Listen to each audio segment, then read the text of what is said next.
Convicted criminals can choose to shorten their sentence. The only catch is the more it is shortened, the worse the conditions are where they are held. Describe a one-night stay.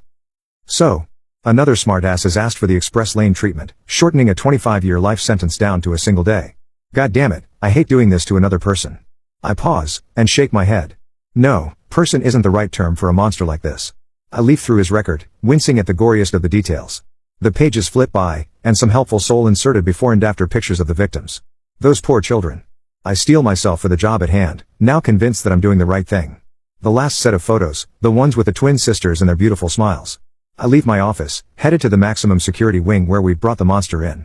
The haunting eyes of those kids follow me through the halls, causing me to clench my hands into fists. Remorse has given way to anger, which is giving way to hatred. An awful smile creeps onto my face. The bastard deserves what we're going to do to him. I reach the cell where we've got this animal locked up. An assistant stands near the door controls for this cell. The massive door resembles an old-style bank vault, with some pleasingly thick bolts and tight seals. These doors close so tightly that not even a peep of sound or breath of air gets in or out without our consent. The viewport opens like a porthole on an old ship, and the intercom box looks like the one on my old apartment, save for the armored housing it rests in. I key the microphone, and the filthy creature inside looks up with a twisted grin. Prisoner 53158, can you hear me? The creature's horrible eyes lock onto the small circle of glass I'm looking through. Yeah, I hear you. Due to severe prison overcrowding, we are prepared to offer you an expedited sentence at the cost of reducing your quality of life for the duration of the sentence. The minimum time you can serve is 1 day. Gimme a day, warden. I can take anything you can dish out, and I'll see you tomorrow. I hate the smile that's oozed its way onto his face.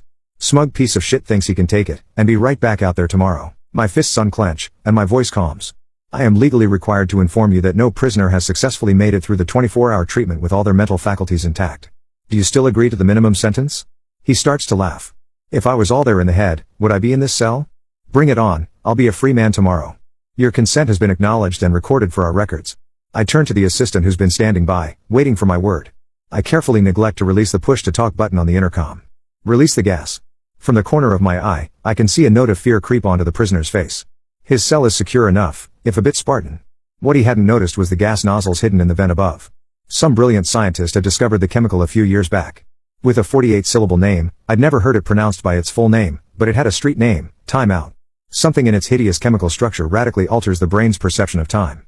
It had had a brief heyday as a luxury drug among the intellectual and artistic types to get some thinking done before it was outlawed and put to this use. Blending it with some clever stimulants means the subject will not tire or sleep. His cell appears comfortable, if a little bare. 3 bare concrete walls, and a heavy steel door. A clock mounted in a heavy cage provides little in the way of distraction. To us, a day. To him, a lifetime.